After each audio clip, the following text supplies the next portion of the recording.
Hey, Janie, where are my shoes?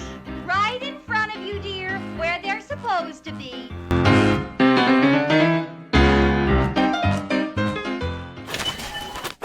Okay, here's the thing. I've always enjoyed consuming my favorite video creators' favorites, which I know most of them do it as a monthly thing, but I am doing mine as a half of 2024 thing because I recently just started taking YouTube seriously, and I have a lot of things that I found out that I liked from January to June. And it is weird that it is June already. Happy Pride to those who celebrate. It is weird that it's June already because it literally feels like the time just went past. And mine is going to be based on my personality. I know most of these videos, they are kind of beauty related. We have skincare products, perfumes and all of that. But I am a comfort zoner. I don't consume beauty products that often, like monthly. I choose a beauty product I like last year or the year before, and then I keep on consuming that consistently. So this is just going to be based on my favorite things I truly liked from January to June, and I divided them into books, movies, healthy habits, art techniques, and supplies.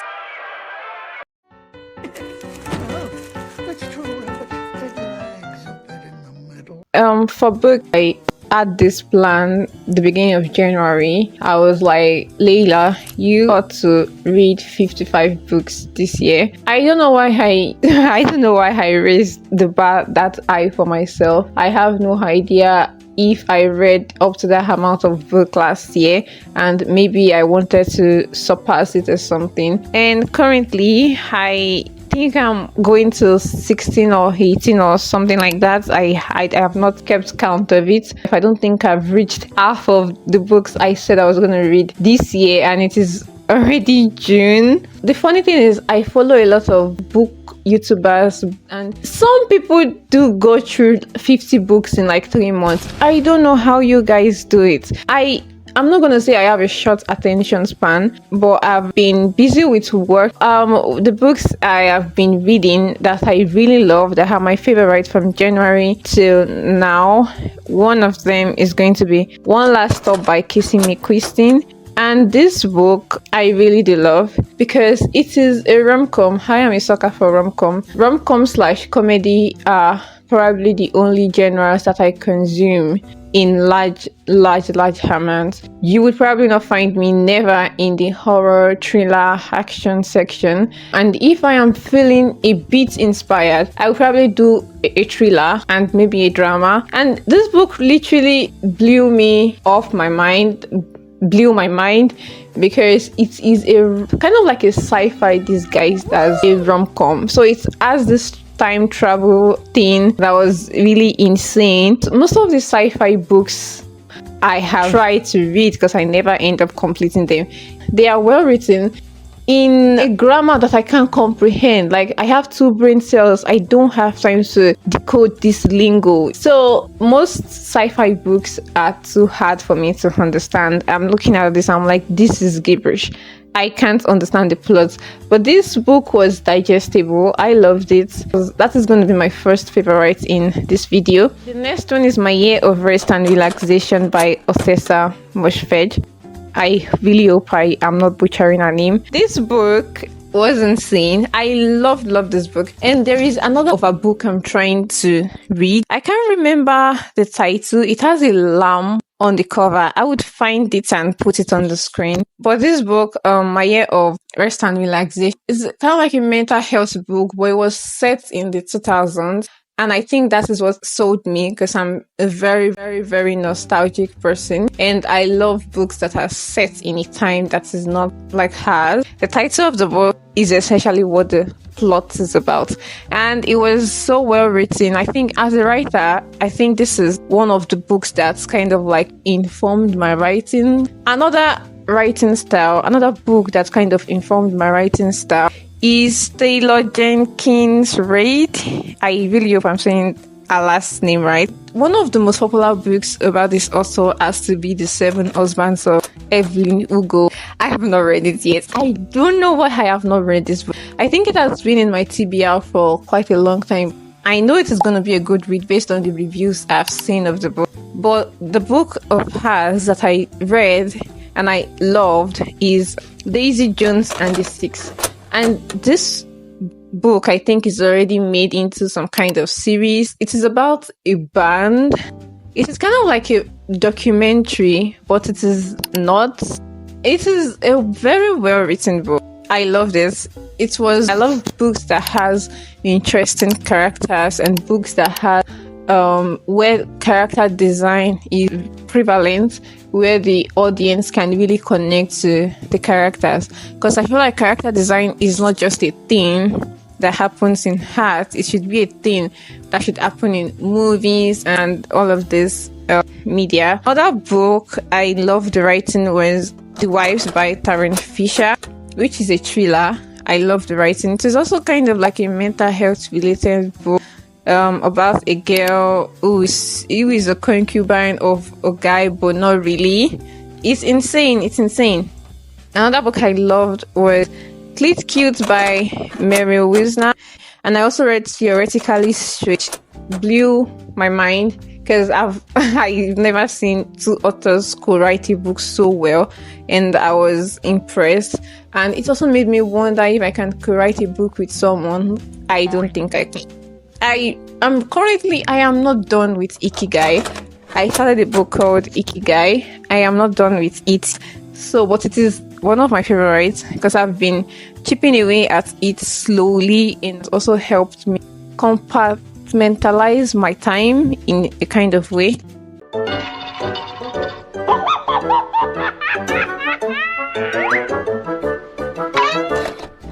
The first movie on this list is a Sofia Coppola movie, which is Priscilla. When did Priscilla come out? I don't know if it came out this year or last year, but oh gosh, I am obsessed with this movie. I think I am obsessed with Sofia Coppola movie in general because of her set design and the way she portrays femininity. The way she portrays the femininity of and stuff. I loved the movie. I loved the set design and I loved the plot. It was really nice to see a story told from the eyes of, I would say, a person behind the limelight, and I felt like Priscilla Presley deserved a movie and I enjoyed it. The next movie on this list is Chicken for Linda. It is a French animation, and I think this movie inspired my art because it's soccer for 2D. I'm not a fan of 3D animation. I love hand-drawn elements, and this movie was insane. The visuals, the colors was insane, and the fact that they choose some primary colors and then decided to stick with it, and also the fact that they didn't rely on the color of the skin to show the race of their characters was insane. And then it made me think of the good old question: can my line art tell a story without adding colors? And that's something I'm working on. Stress Position is another movie that I really loved. It is a comedy, and I love movies. I love nonsensical movies. I love movies that make no sense because I feel like that should be the point of the movie. It is a journey, and it doesn't have to be dramatic, you know. Most of us, our lives are filled with so much drama. So like when I want to consume a media, I want it to be a kind of escapism of some sort. It was kind of like a drama, or like a dramedy, if you will. It's had a lot of potential when it comes to being didactic. It was telling a story, but in a comical way, you know, kind of a satire. There is a word for it. It was a satire, and I love satire. Big Mood is a series I totally enjoyed, and actually this series was written and directed by Camilla Whitehill. I think that is her name. I don't think I can get her name off my head because this series actually made me want to be a screenwriter, and I love the plot. Like I said, when I'm watching a movie, I want it to be something that I can escape into. And this movie is not like my year of rest and relaxation where I said I love nostalgia. This movie was based current event. We have mentions of TikTok, social media managers, PayPal, and all of this. But it was so fun and cheesy, and it was so well written. I think my favorite thing about the movie, apart from the costumes and the set design, was the writing. Oh, sick, you're here. Hey, can I go home? It's bad for my ADHD to be unstimulated by this. You don't have ADHD? I do. A guy on TikTok said so. Just go. Yeah? The writing, I love the writing. I'm a sucker for good writing. The comedy in it was top notch. I love the movie. Another movie I enjoyed because of the visuals is My First Summer. I think it was made by Katie Found. The director left a lasting impression in my mind because every time you pause the movie, you get a cinematic shot, and you can really see when each frame of a movie is well thought of, from the costumes to the actors to the scripts. You really see, and I feel like this movie was one of the movies that I feel like did justice to that, where you can actually know what is happening from just looking at the costume, from just looking at the actors' expression and all of that. And it was cheesy and colorful. I'm a sucker for colors. I love colors. This movie was colorful. It was light, treating every themes with some kind of lightness.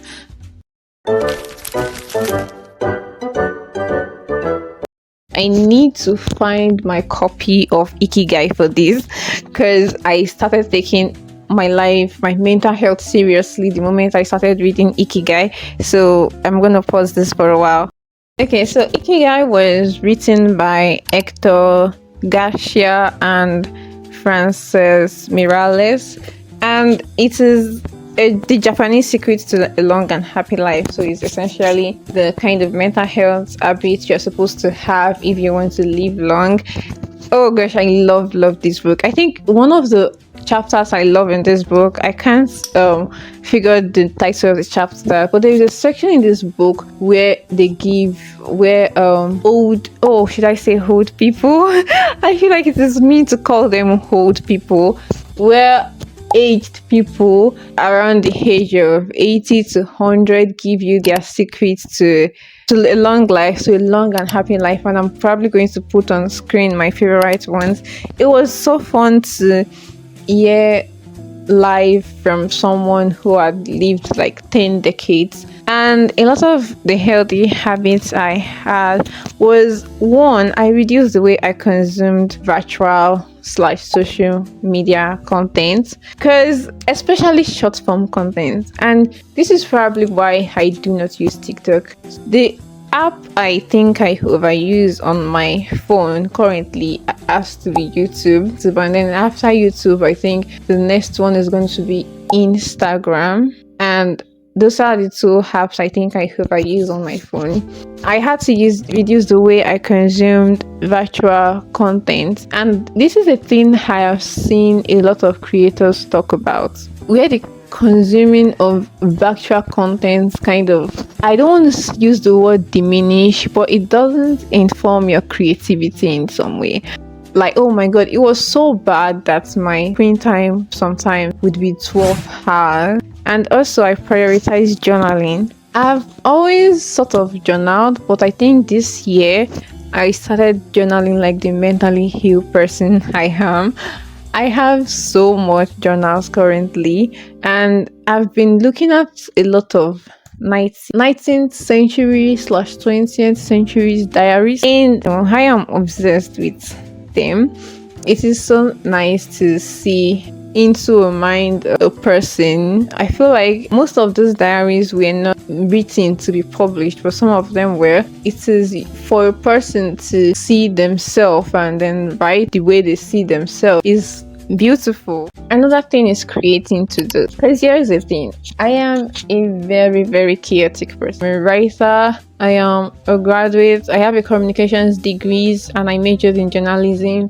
it's overwhelming because you know when your brain is trying to focus on 30 things at once and then you end up doing nothing. That is what my brain feels like. Reading Ikigai has taught me about movement, and okay, in their words, not mine, like exercise is important but movement is more important than every workout. So I have been prioritizing movement. My favorite movement, I don't know if I should call it yoga, I can't remember what they call it. It's actually the sun salutation, and it is this movement that is also accompanied with breathing exercises that you do every morning. And people talk about how running makes them feel, you know, like when you run. Me, it is the sun salutation.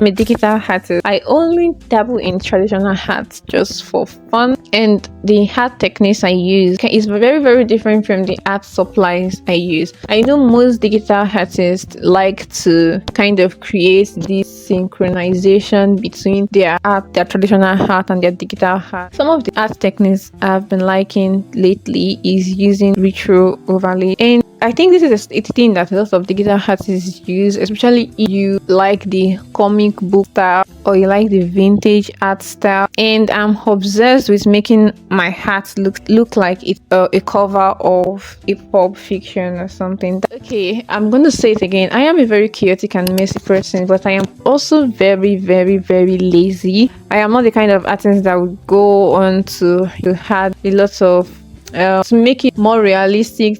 And another thing I have been doing is prioritizing textures. Textures is really, really important because just like what I was saying with movie, I'm very much a kind of person that doesn't take things so seriously. Going to traditional art, a lot of art supplies that I have been feeling lately is this really black pen. It's very inky black. And another thing I have been enjoying, another pen I have been enjoying is this sort of blue, but like blue with like a tone of green. And I've been enjoying sketching with that too. I've been using so many crayons and oil pastels lately, especially heavy on the oil pastels. I use a lot of oil pastel because of how pigmented it is, and I enjoy the color choices that comes with it. Okay, that is all of my favorites, and I think I've been talking for close to 30 minutes now. My throat is currently scratchy. It is also beginning to drizzle a bit, which is a very fun weather for me. I'm not really a fan of the rain, but it's been raining out and it is not heavy, just a drizzle, light and easy. My favorite kind of weather.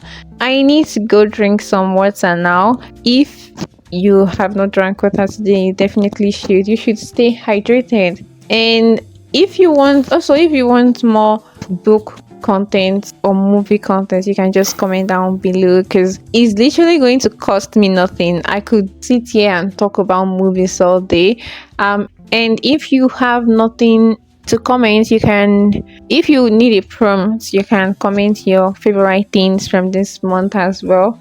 We should keep the conversation going in the comment section because it helps with my analytics. And you can also follow me on social media. I am a country called Sunshine in basically everything. And that is pretty much it. Like this video, comment as I said, and talk about this to your friend. Tell a friend to tell a friend. Okay, that sounds cheesy. Probably don't do that if you think it is less cool, but just do whatever to. Okay, I'm going to stop talking now. Bye. See you next time. Okay, bye.